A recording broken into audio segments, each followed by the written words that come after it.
What's up, Mob Crew? I'm Chris, and today's missing person case is Don. Also, today's person of interest is Olivia. Today's missing person case is Courtney.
Hello? Oh, nothing more creepier than a freaking shaft. Hello?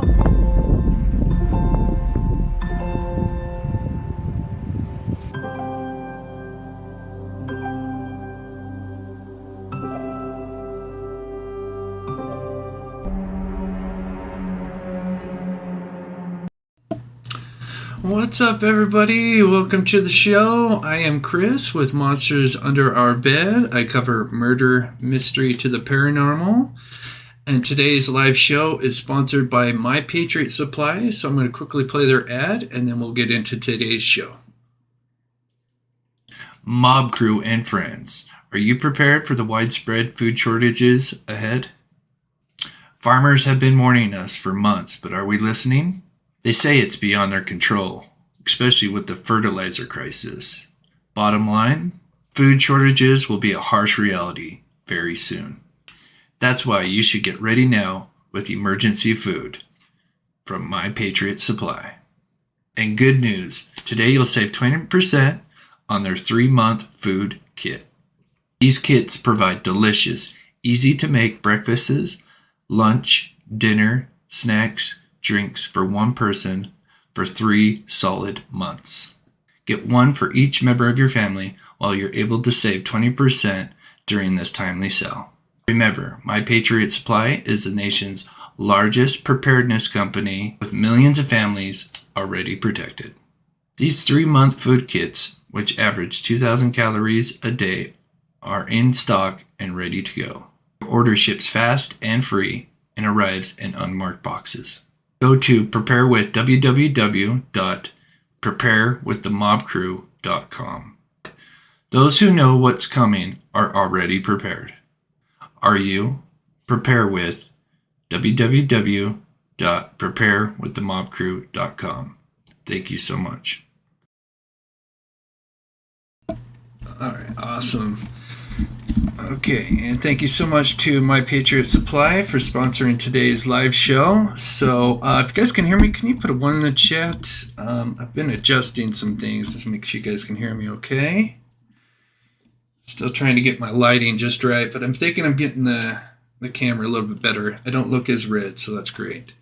So, before we get started, of course, we'd like to feature the missing. So, let's quickly pull up here. So this was a request to me. This is Alina Mitchum. She went missing on September 22nd. So that was just 7 days ago. Missing from Spring Valley, just 15 years old. She has, I guess it says she dyed her hair green. She has green eyes, 5'4" and 155 pounds. So the number to call is 1-800-THE-LOST or 911 or San Diego County Sheriff's Department, which is 858-565-5200. So missing from Spring Valley, California. So, all right, awesome. Thank you guys for putting 1 in the chat. You look awesome as always, Chris. Thank you so much, Michelle. Special shout out to my mods. And what's up, Tom? Tom in here. Hello, Mob Crew. Hope everyone's having a great Thursday. Same to you, buddy. Thank you so much for the $10, and thank you, Miss Dog Lover. I agree. There's a lot of persons of interest, or POIs, I guess, that definitely could have potential to have done this heinous crime. And one more. One more I wanted to show for the missing. And where did I put it? Oh, there it is. And so this is Michelle Rose Bernstein Schultz. She went missing out of Phoenix, Arizona, last seen on 40th Street and Greenway Road in Phoenix, Arizona. She was last seen on June 29th of this year. Last seen wearing gray sandals, green accents, and a black mask. Excuse me. She is 36 years old, 5'6", 170 pounds, hazel gray eyes, and short black hair. The number to call, if you have any information, is 602-534-2121. All right, so let's get going. So today's show, I'm going to kind of piggyback off of what Steve did. Steve did a control test for the Wabash River and just dumped items into different items like knives and phones into a river, and just to kind of simulate how far these items would travel, depending on like the current and the depth and stuff.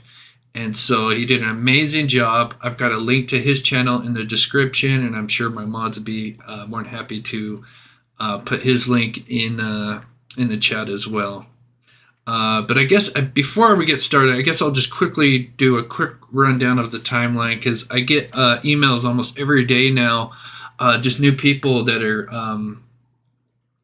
haven't heard of this case until they've seen my channel and are totally invested. And so I figure we'll just quickly, for those that might be newer to the case, just go run through the timeline real quick. So on February 13th, 5 years ago, on 2017, two girls, Libby and Abby, decided to go go to this Monon High Bridge, and they were just going to be there for just about a couple hours or so, and then were going to be picked up by their father.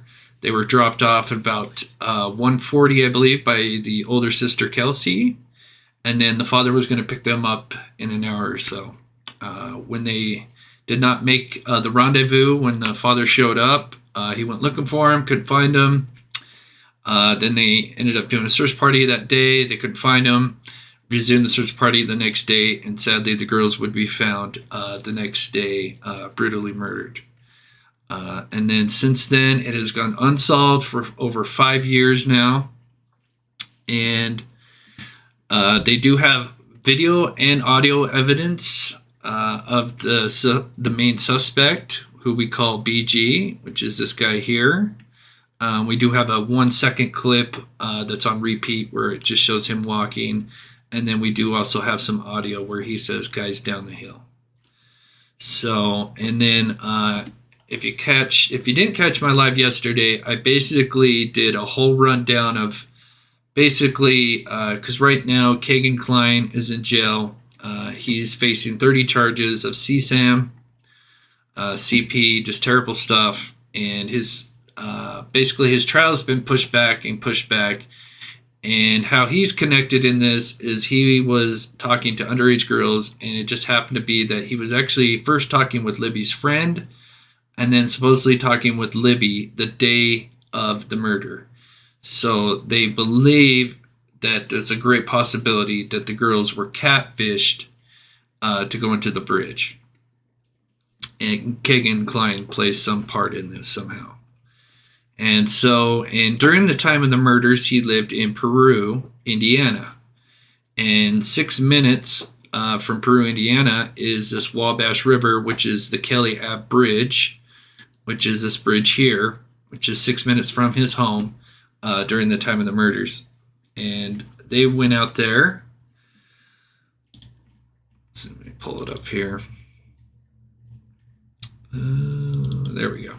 So they went out there, either out there the 17th or 18th, I think, to kind of get set up. And then Kegan Kline was transported out. It is believed that he was transported to the Kiely Bridge to point something out.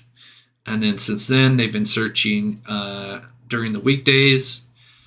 And pretty much we're out there for till week 6. So they're out there from August. I have it at August 17th to September 20th, which would be week 6 approximately. And then after September 20th, we haven't seen them since. And there's been a lot of talk that they've did find something. They did find evidence. And also, we do see that they used a certain flag that I've never seen before, which has kind of like a red flag on it, which is kind of like a evidence flag that we normally didn't see during the first 5 weeks. We'd usually just see these other little poles that didn't really even have flags on them. It'd be yellow or white, just kind of grid for their grid searches and stuff. But this was the first time we had ever seen one of those with the evidence flag on it. So, and usually that means something of extreme importance. So hopefully they found what they needed. And so Steve, like I said, did some control test where he kind of simulated the same thing, and he threw a bunch of different items into a river.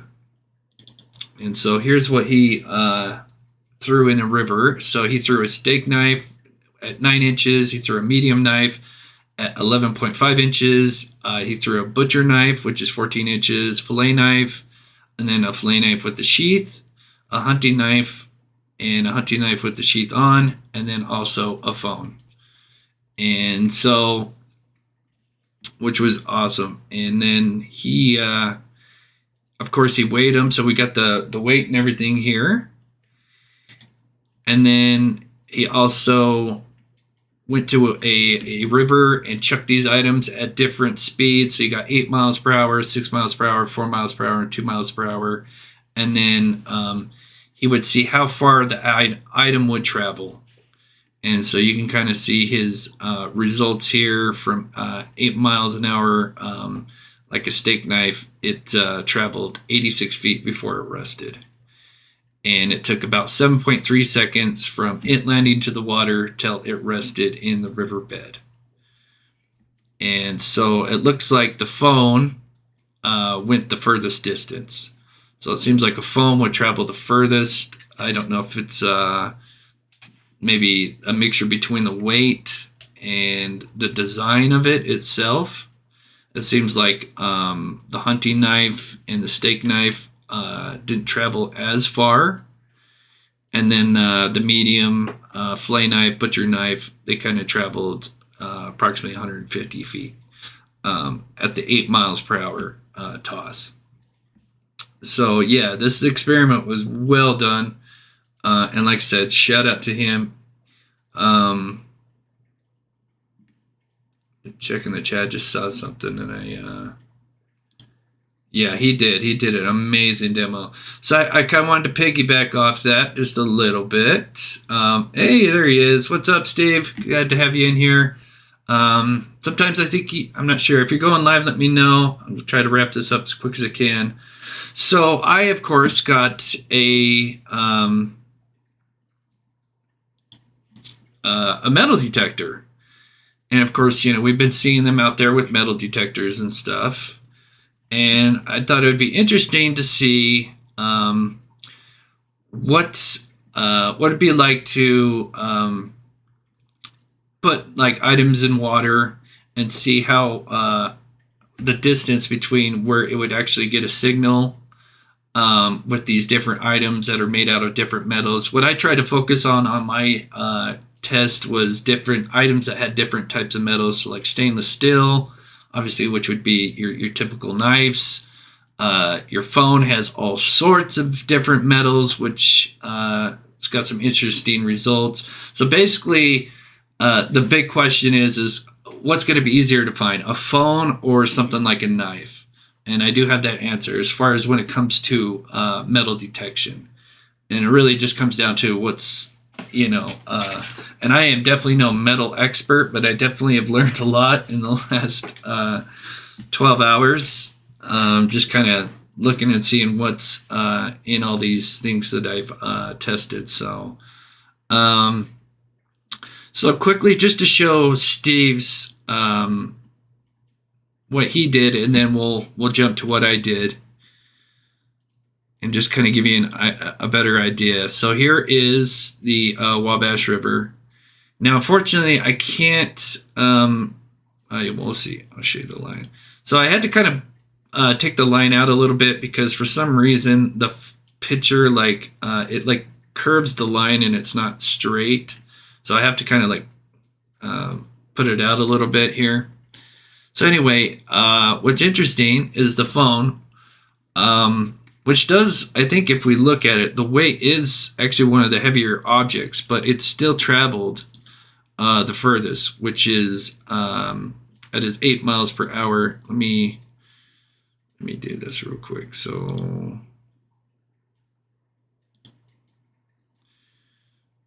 let's see. Perfect. Okay, so let me see if I can do this without blocking everything. Oops, nope, I didn't want to do that. Almost there. Okay, perfect. Everybody can see it. Perfect. Okay. So we're just going to go off his 8 miles per hour throw, which is his fastest throw. And so the phone, which traveled the furthest, so we're just going to go with the stuff that traveled the furthest to the least, and then we'll get over to my experiment. So the phone, which it took almost 24 seconds to reach the riverbed, ended up 274 feet.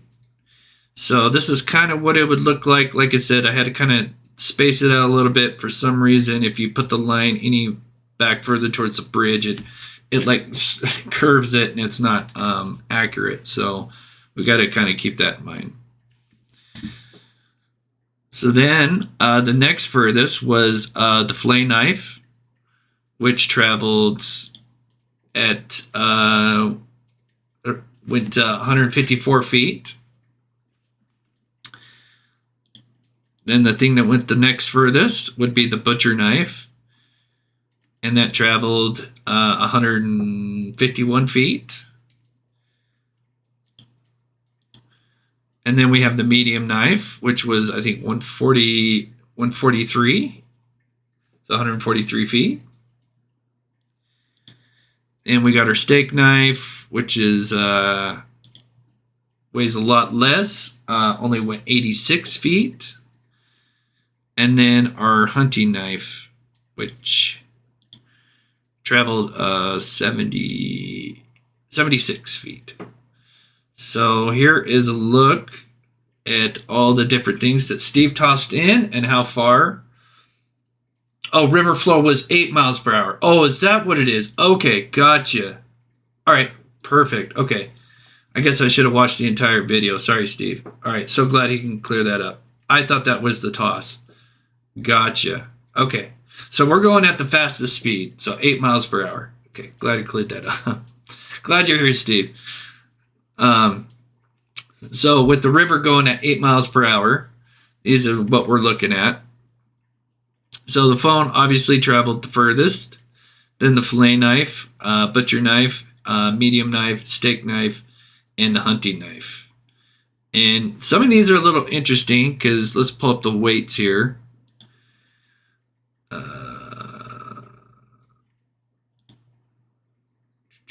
There we go. So the phone, let's see, let's put it right there. So we got the phone being 6.3 ounces, which is actually not the heaviest thing. And then you've got the hunting knife, which is really interesting, at 6.9 ounces. So your hunting knife is actually the heaviest, even without the sheath. And it traveled the least, which is very interesting. So I think that's some thanks to Steve for doing that, because that's something you would think the heavier the object, the faster it's going to reach the riverbed. But what's up, Gizla from Grizzly True Crime? Shout out to her. She did, because she's written a lot of books. And she wrote a book on Dahmer, and Dahmer is now playing on Netflix, which is amazing if you haven't seen it. I just wanted to get this out there. But she did a book on Dahmer. And anyway, with the Netflix series that just came out, which is amazing. If you have Netflix, please check it out. Anyway, she got to do an article in the Sun-Times where they got to interview her and ask her about the Netflix series and how accurate it was. And so shout out to her. That's so cool. How amazing is that? So I'm proud of you, Gizla. That's so cool. All right. True Crime Wiz says the lighter knives had smaller profiles, sank quickly. Interesting. Okay. I definitely think the phone kind of surprised me with the weight a little bit.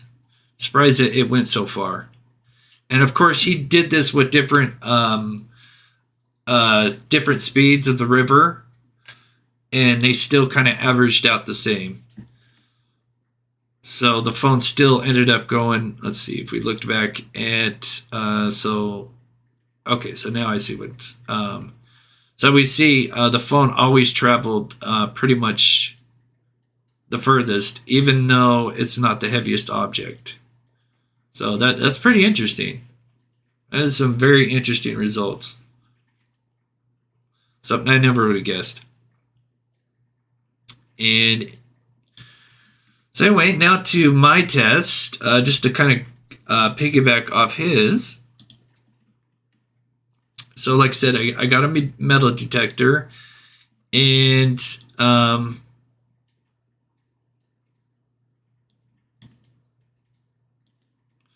here, without giving away all the stuff real quick so you guys can see here. Oops, I'm blocking it. So you guys can see it. Yeah, that was a great experiment. I agree. Okay.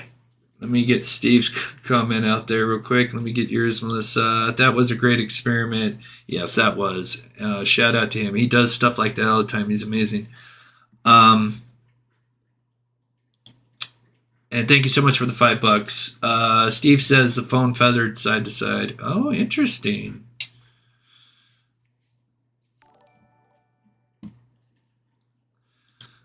Oh, you would have came to it. So, okay. So now here's what I tested out. So I tried to hatch, because like I said, what I was going for is different metals, because obviously if I did a bunch of different size steak knives, they're all going to be the same metal. So what I was trying to go for was different metals.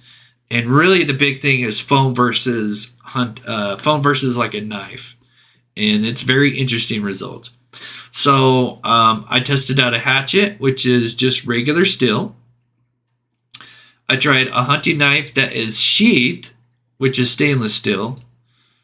Then we got a steak knife, which is stainless steel. So we got two stainless steels, but one is sheathed.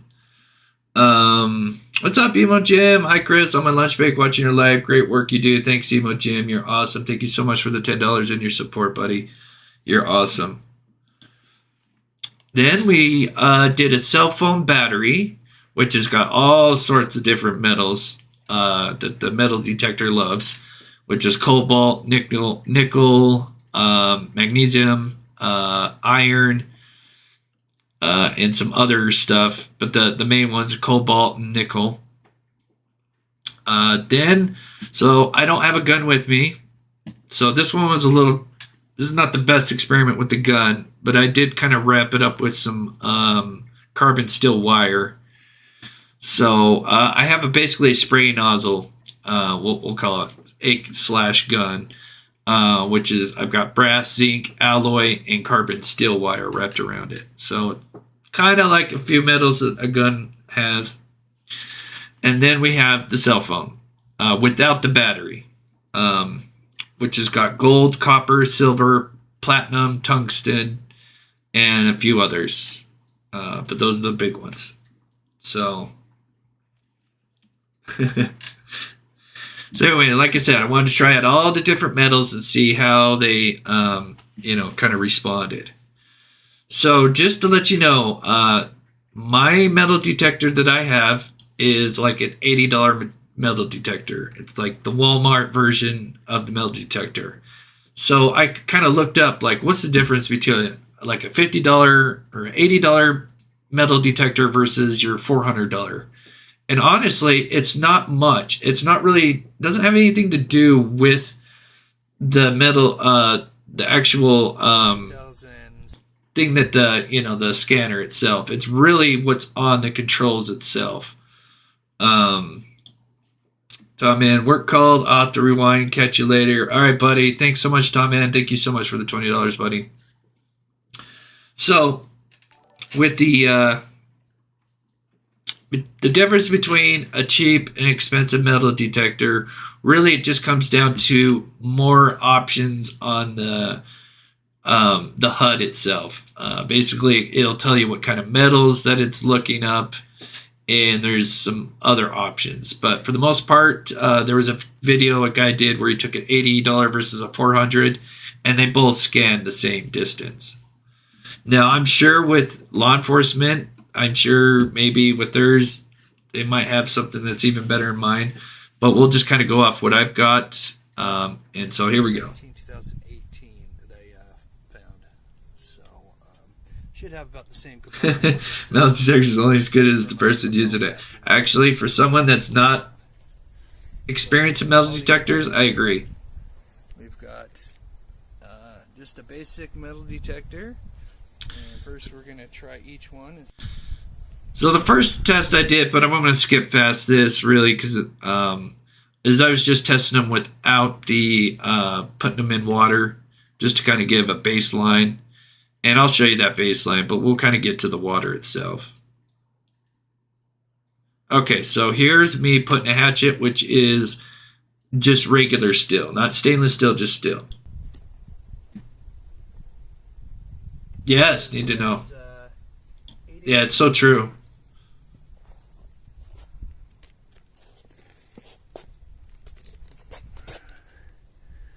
And so that's the other thing is with the more expensive brands, they give out different noises for different types of metal. 8 inches of water. So this container is 10 inches tall. And I didn't want to spend a lot of time, but I did go and measure everything. But we won't see that. But I do have all the measurements, and we'll look at that at the end.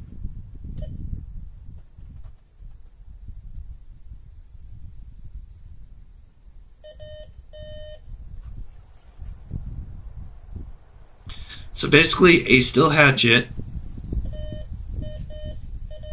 underwater. 4 inches. And I was off on my inches just a little bit, about 5 to 6 inches Close to with the hatchet. the signal.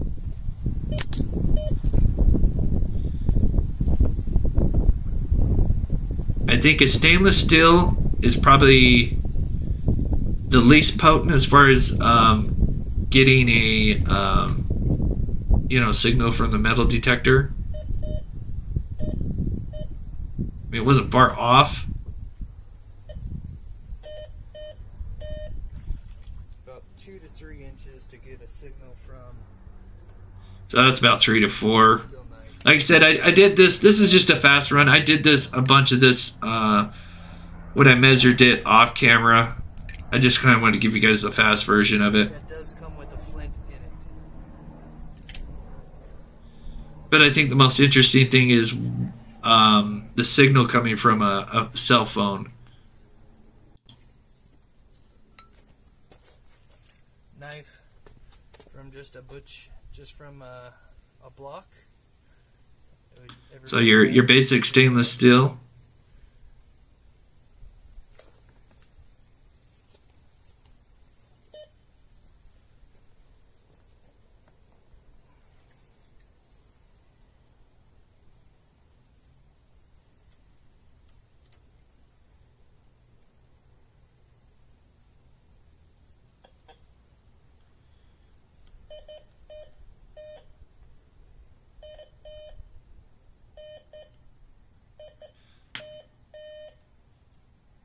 So that's about 2 to 3 inches. 3 to 4 inches. I was kind of off on my inches. Like I said, I went back and actually measured them.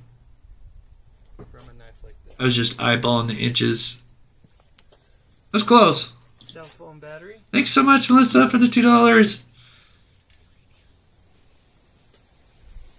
Okay, so this is the cell phone battery, which has got all sorts of fun metals in it.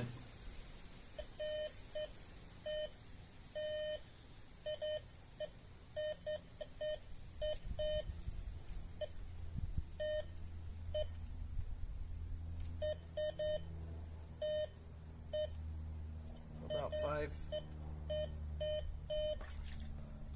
And I retested that, and that actually will go up to about 8 inches.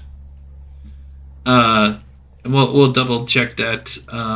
Andrew Derringer, hey Chris, just wondering what your thoughts are on Kegan being taken to Air Force Base. It doesn't seem necessary for a lie detector test or an interview. Can't wrap my head around it. Yeah, I am still looking into that. See what's going on with that. It's interesting. A lot of people are saying that, and if it's true, it's pretty crazy.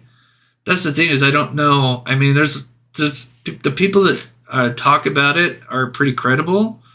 So I just don't know what to make of it, though. That's the question. That would be my answer. I'm not sure what to make of it yet. But that is interesting, if true. Yeah, thank you so much for the $10, buddy. And here's the cell phone. Not waterproof.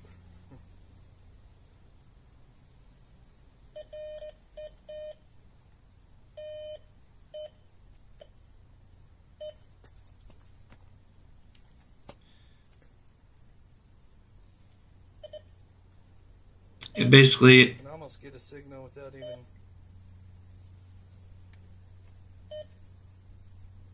so I mean, cell phone is the most potent when it comes to a metal detector. I guess just with all the fine metals that it has in it. About 7-8 inches. So there's that. So we'll look at my chart here, and then I did want to test one thing versus water versus buried, just for those that may not know if there's a difference. And I'll show you guys that real quick. But here is my chart. So anyway, so we had the hatchet. So you guys can see it here. There we go. So the hatchet was about 5 to 6 inches in water with my $50 or $80 metal detector. The stainless steels, 3 to 4 approximate as far as getting a signal. The cell phone battery, obviously 6 to 7 inches, which has got cobalt, nickel, a lot of that stuff that is going to set off the detector. And then the brass, zinc, and alloy carbon steel as well, 7 to 8 inches when it's in water. And then the cell phone itself, which has got gold, copper, silver, platinum, tungsten, and more, that definitely is definitely the most potent. 8 to 9 inches, easy. And definitely set off. So, looking basically, the main reason why I did this is to kind of piggyback off of Steve's experiment and to see what would be easier to find with like a cell phone or, like a knife or a weapon versus, so a gun versus a knife versus a phone, basically. And it seems like obviously a phone would be the easiest to find. Then you would have a gun just because of the carbon and stuff like that. And then obviously a knife would be the hardest, just because I guess depending on I don't know if stainless steel and steel. I mean, like I said, it seems like stainless is a lot harder to get a read on. Like I said, I'm certainly no expert in metal detecting. I'm just going off my experiment, what I've discovered. But yeah. So then, if anybody's just interested, I did an experiment just to see if there was any difference with burying them. And I'll just show you a couple of those real quick.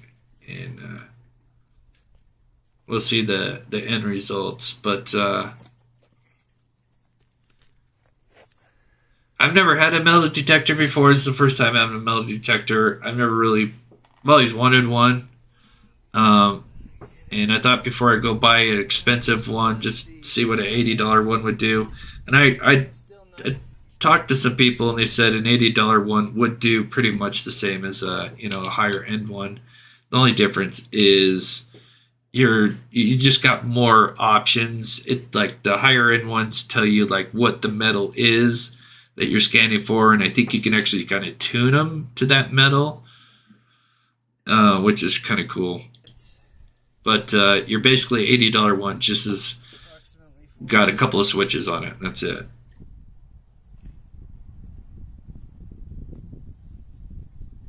Honeybee says, "Do not buy a cheap one. They just beep over anything."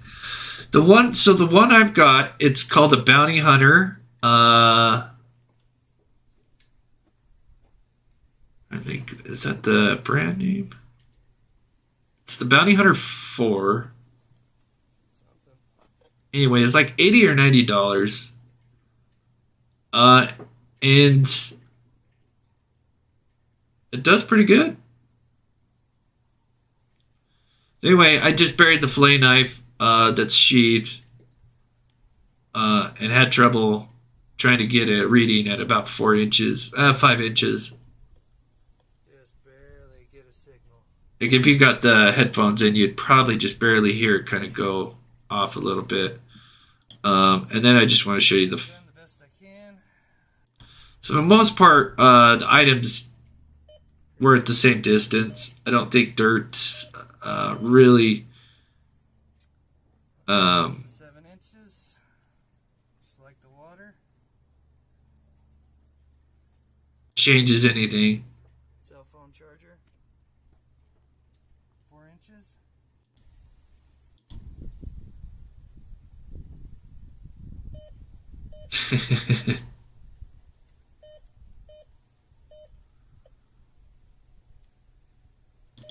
Hey, you got me thinking. Can't wait for Iron X controls. Thanks, Chris. Thanks, Steve, buddy.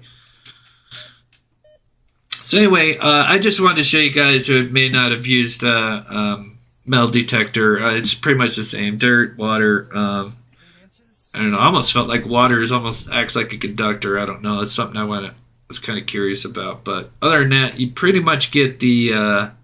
so I'll just show you what I've... because like I said, I went back... and actually measured everything. I just didn't want to spend 2 hours showing you that. So really, as you can see, I've got the measurements with water versus dirt, and pretty much I got the same. There was one that was the spray nozzle, but I'm assuming just because I've got so many different metals that it's probably just kind of going off at certain spots.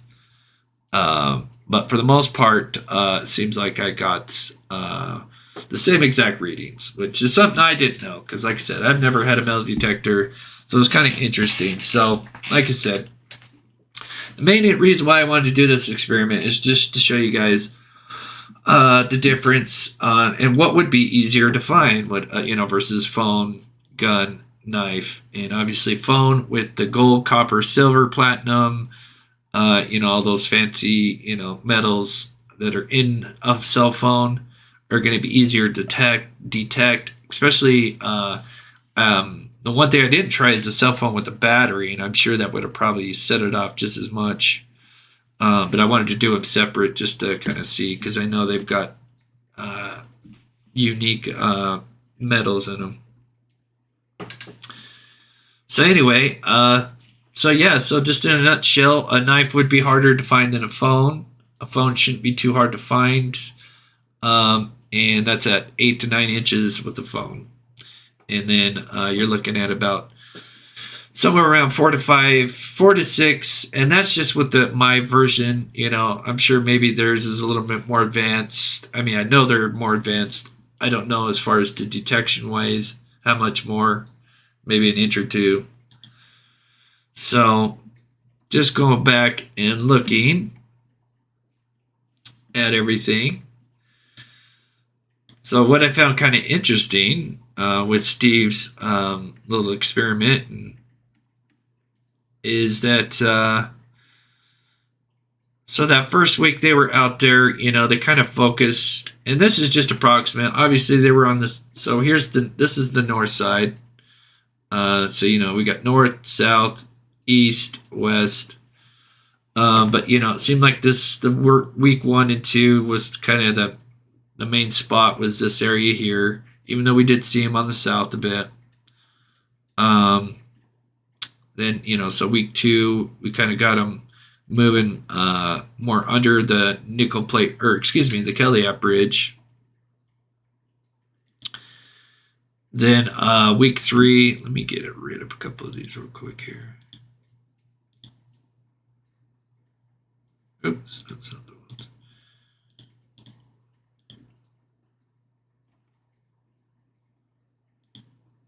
Okay, take that one. There we go. And then week 3, they start moving onto the west side of the Kiely bridge. And then, of course, let me just double check my notes here. And then, north side searched, and then they move on to land on the 14th of September. So the 14th of September, they kind of clear out this area here, which would have been, that's week 5, right? Double check on that. That would have been, week 5. So week 5, they're out here and on land. And then week 5 to 6, they're kind of further out. And then obviously you could probably do in this box a little bit bigger, but the reason why I kind of pointed this out is what's interesting is, as you can kind of see, and I think what actually helped them and whatever items that they found, because we heard they found multiple items. What's interesting is that it looks like there's some beaver dams and there's a lot of boulders. It almost goes almost all the way across, as you can kind of see them here where the water level is kind of low. And we can see that in this picture. Let's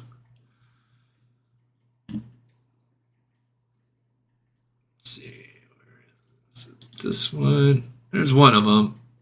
Oh, that's the best one. This is, so as you can see the boulders in the back here behind where these guys are at.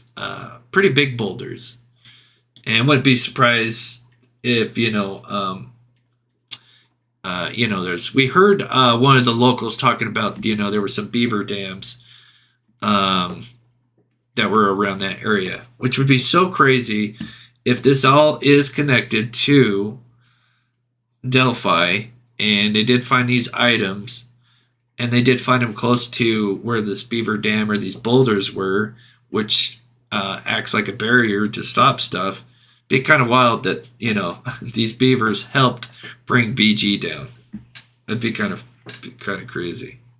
So anyway, so as you can see these boulders back here, and I think it's a good possibility that these are the boulders that we're looking at, because it kind of goes across here. And so what's interesting is that you have Steve's little diagram where I added in the feet, And if we look, now this is just approximate, but this is where we see that red evidence flag. It seems like it's kind of like right in the middle, but it's closer to this boulder field, which is where they clearly found something around in this area here. That's kind of why I got this box here, which I thought was just kind of interesting, where Steve's got his phone, with it going at 8 miles per hour. And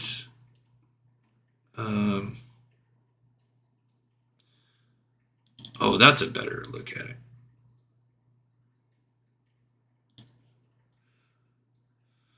So as you can see, here's that red flag here, the red evidence flag, and it looks like they're just kind of almost right in the middle here.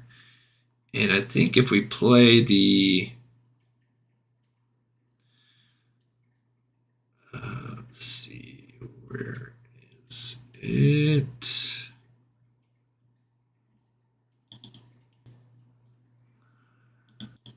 For us. Kegan Kline was taken out of gets Abby Search of the River on his YouTube channel. Oh, there we go.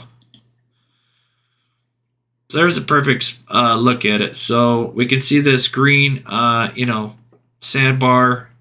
We got the boulders, and then you've got all these boulders here, and then it looks like that red evidence flag is kind of, so it's a little more on the north side, but still kind of towards the middle.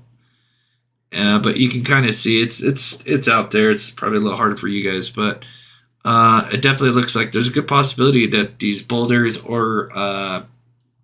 and if were some beaver dams that were building some stuff up there along these boulders, could have helped stop whatever was traveling. Because it seems like obviously this is the furthest they went. And then after that, they were gone. And so I think, like I said, it's already been kind of talked about, that they did find stuff. Locals have keep emailing me. But the word is that they did find stuff.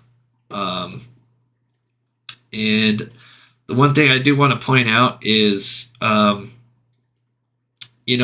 addressed that rumor about Tony being arrested.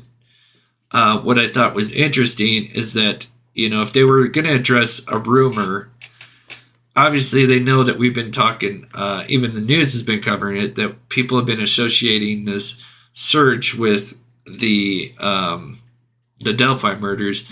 I don't see why it would be so hard for them just to say, oh, and by the way, this search that you guys are assuming is associated with Delphi, that is not the case. So I think that speaks volumes. That's just my opinion. But let me just see what you guys are saying in chat. Like I said, it's just a little experiment. So if there was a phone in there, and I've heard some locals say that they found a phone, I think it would have been too hard, as long as they were, especially with the river being low as it was, they would have found it.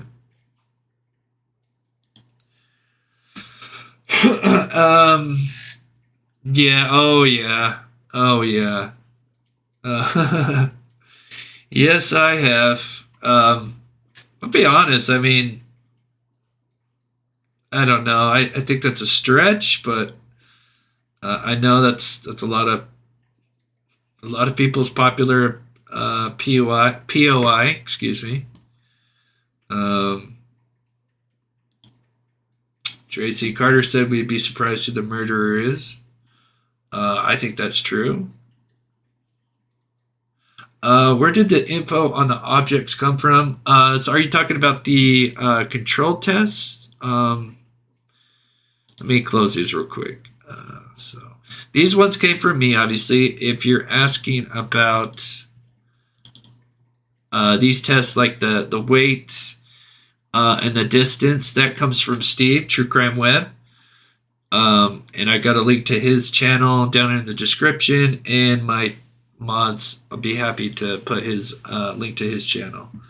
So he's the one that did tossing things into a river and seeing how far they would float, which I thought was brilliant. And then I just kind of tagged on to that, just showing you guys, the distance of each item and how far it would kind of gone, assuming it's going 8 miles per hour. So,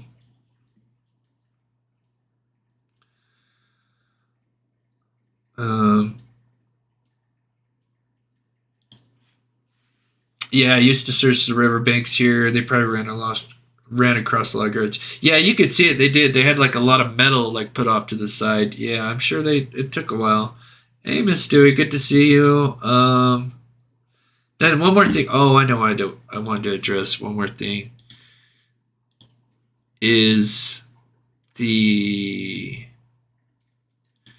So there was some discussion and excitement that they had found a gun. What is going on? I never had to. What is this? This never came up before.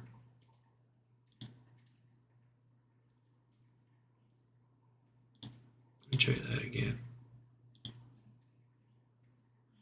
No, get out of here.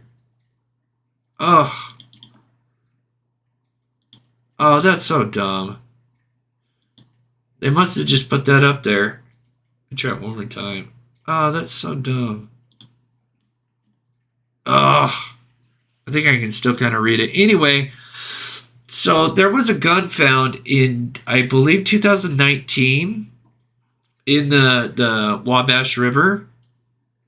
And it happened to be one of the guns that apparently Kegan had, same kind of model.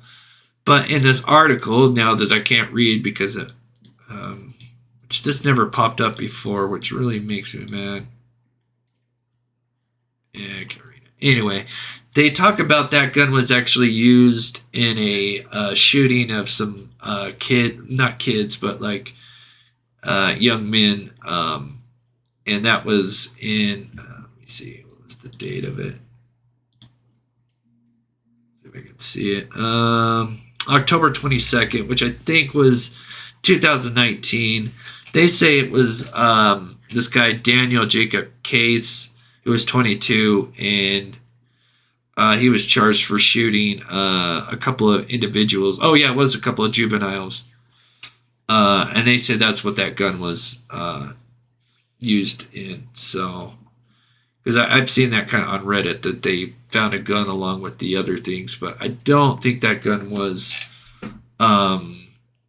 used in there. So, thank you so much, April, for the $10. I think I got it right. Yeah, $10. Oh, you're so awesome. Thank you. So anyway, if you guys got any questions, I think Steve might be going live today. I was going to ask him, is Steve in here? If he's not in here, then that means he's probably going live. I should have asked him that. I'm sure he's got some exciting stuff. Steve is going to be, I think he's going to be trying to help out the Evansdale murders. Apparently he's spoken with one of the parents of one of the girls, and is going to go try to help that case, which is amazing. So that's so cool. Love your deep dive, Chris. Great channel. Thank you so much, Anna Marie. Let's see.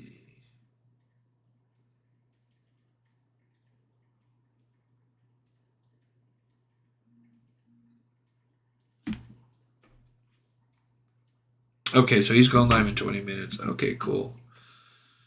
And to see if there's any questions. So just in a nutshell, if you just arrived, I just quickly kind of did a test where I wanted to see with the metal detector what would be easiest, what would be the hardest to detect as far as underwater. And it really just comes down to metals, which, like I said, I learned a lot more in the last 12 hours than I did probably in school, at least as far as metals. And really, it just comes down to the type of metals. Gold, copper, silver, platinum, tungsten. Sounds like that sets the metal detector off a lot more. Same with brass, carbon steel, cobalt, nickel. And then your knives that people use, your stainless steel, not so much. It's not as, doesn't make the metal detector go off as crazy. And then what's interesting is the cell phone, which actually weighs the most out of the items that he threw, actually traveled the furthest. I guess just it flipped a lot, which is interesting. So, but I thought that was kind of interesting that where this red evidence flag, and this is just kind of approximate location, but this is kind of where they supposedly found something. So, Don Man says, I think that Evansdale will be harder to solve than, ooh. Yeah, I agree with that because, God, we don't know anything about Evansdale. I mean, there is just nothing. I mean, you know, at Delphi, at least we have a face, kind of a face, 2 sketches and some audio, and a few witnesses, you know. But, yeah, Evansdale, there's not a lot to it, which is, yeah.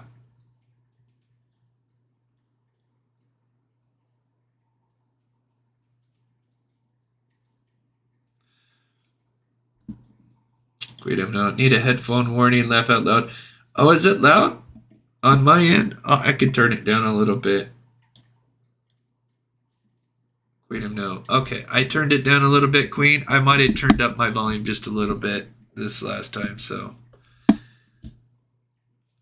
my apologies. Hopefully that is better.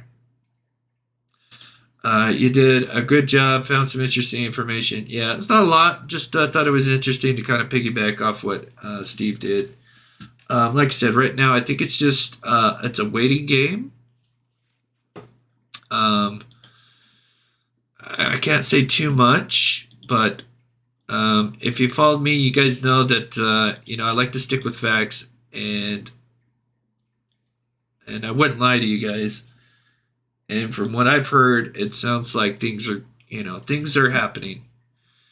And like I said, I'd be the first person. I am definitely not the first person to admit that I would be surprised if Kegan and or his father were involved. I definitely can't picture either one of them being on the bridge, but it would not surprise me if Kegan was connected because he was talking with the girls, and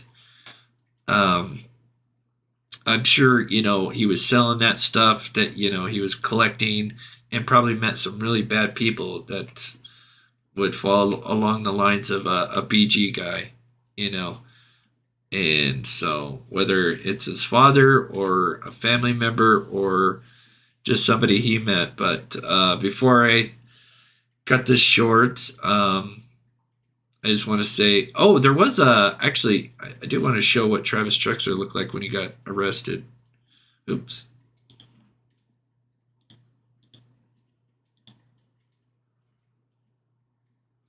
Where is that?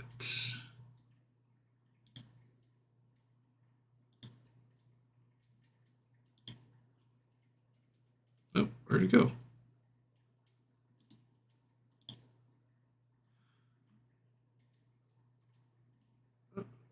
That's weird. Okay, here we go. So there's what he looks like when he got arrested. I haven't seen the mugshot of him yet. So it looks like, so he was arrested on the 1st. So this is Travis Trexler. This is the cousin to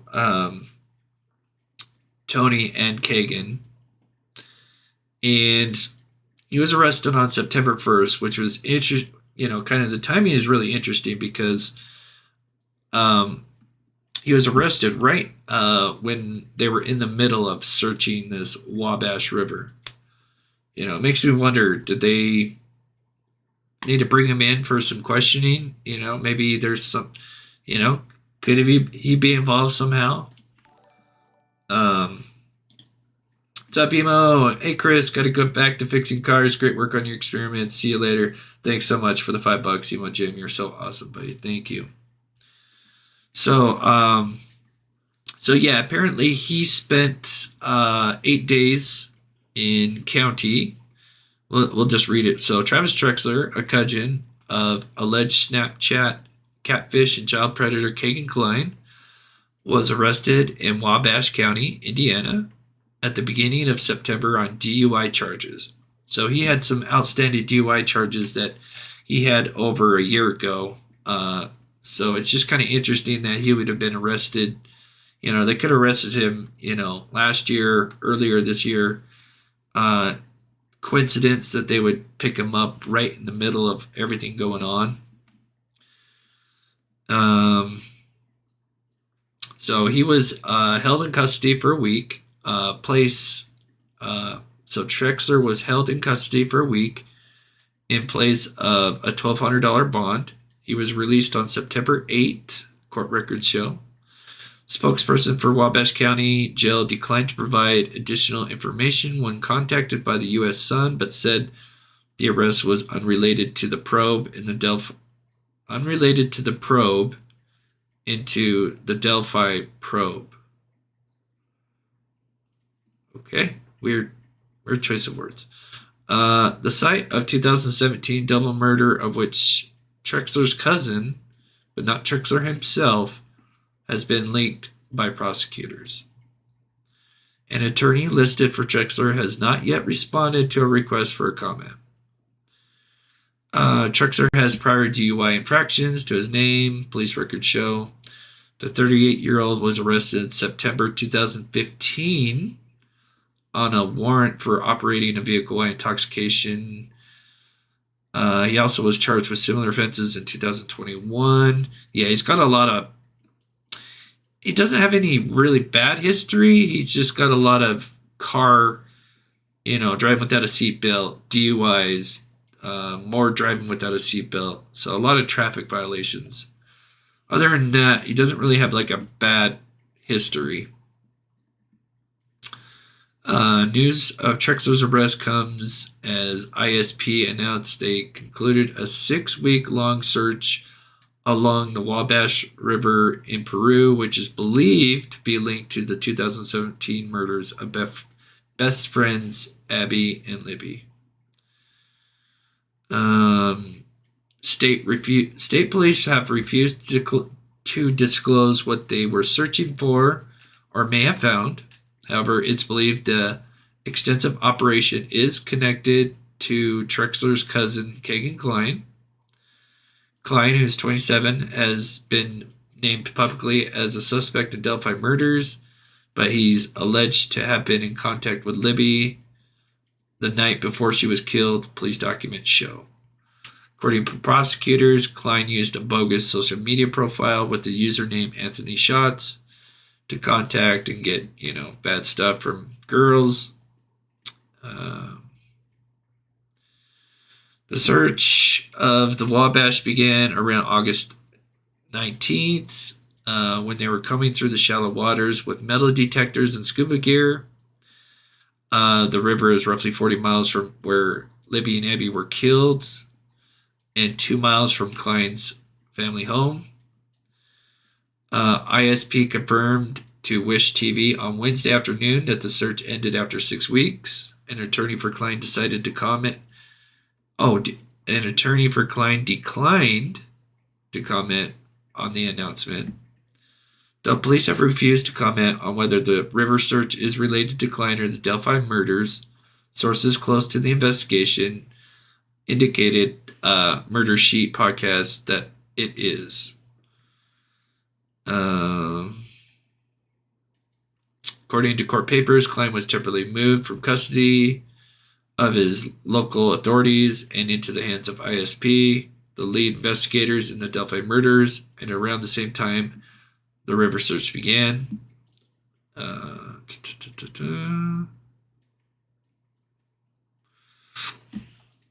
Police have quizzed Kegan over his correspondence with Libby German, a transcript leaked.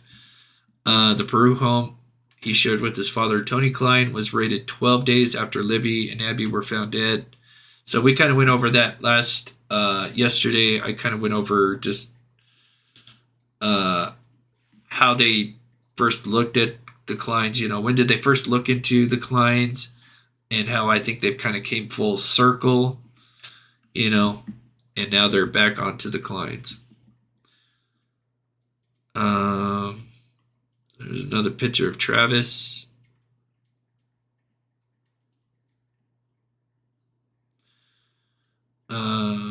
Some things to also, which is weird, Kline was searching how long does DNA last. He was also, this is new to me. I don't remember this. This is kind of interesting. Along with Googling how long does DNA last right after the murders, in addition, he was Googling updates on the Delphi investigation. I knew that, but this one I didn't know. And searching for information about other unsolved killings, including the murder of John Benet Ramsey. I don't remember that, so that's kind of interesting.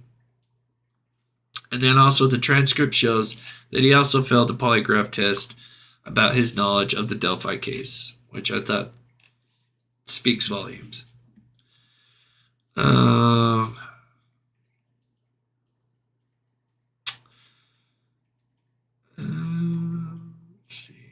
Speaking to the U.S. Sun last month, Libby's mom, Carrie German, said that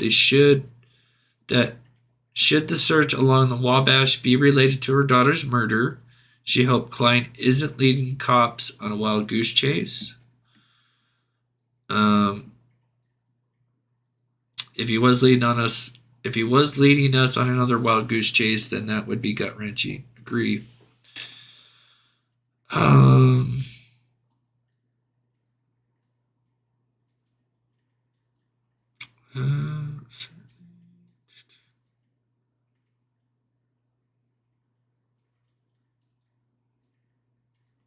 So there's just a couple of quotes. She doesn't know what to think about the search, obviously, but this actual interview with the mother was at the beginning of this Wabash search, so maybe her mind has changed since then. So, a little interesting. But, like I said, I think if they would come out and say, hey, this whole Tony Kline thing being arrested, that's BS. Why not just come out and say, hey, we don't want to get the family's hopes up. The Wabash River search is related to something else. Like, how hard would that be? That wouldn't, hurt another case or whatever case, if it was another case. So that would, my 2 cents on it, if that made sense. Thank you so much, Elaine Watson, for the super sticker. That's so awesome. $20. You're so sweet. But yeah, that's how I view it. Why don't they just come out and say, hey, we don't want to get the family's hopes up. This has nothing to do with Delphi. Like, how hard would that be? So.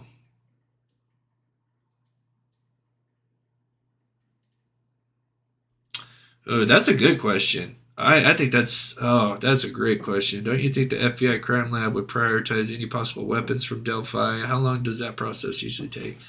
So that's a tough question because they've gotten items out of this river that's been possibly sitting there for 5.5 years. I'm not an expert on DNA. That's something I was going to cover in an upcoming live as far as how long would DNA last when it's submerged, and could you get DNA? Like, if there's blood on it, I'm sure DNA would still be on it, but fingerprints, I'm not sure. But if there was dried blood on it, it still could be I think a great possibility to get DNA off of it. So, but anyway, so I think Steve's going live. If you want to, if you're a big fan of the Delphi murder case, Steve from True Crime Web, who I kind of piggybacked off some of his experiments, he's supposed to be going live, I assume, on the hour, so in 4 minutes. So I think I'm going to finish up, so that way, for those that are want to go check his channel out, my mods can put the link to his channel if you guys want to go check him out. He is former law enforcement, so I love to pick his brain because he's very knowledgeable. There we go. So I'll put that at the top here. There we go. So pinned at the top is the link to Steve's channel. If you want to go check him out, he's going to start at the top on the hour. You guys are amazing. I do have a new outro for the pets. So for those that just recently sent me pets, I got them in. So we're going to go ahead and play the outro now. And thank you guys so much for taking the time out of your day to watch me. You guys are amazing. Thank you all for the donations. You guys are awesome. And we'll hopefully see you guys tomorrow. And then prayers for everybody that's in Florida or affected by Hurricane Ian. That's my prayers to them as well. Thank you, mods. Thank you, everybody. I love you guys. Here's the outro.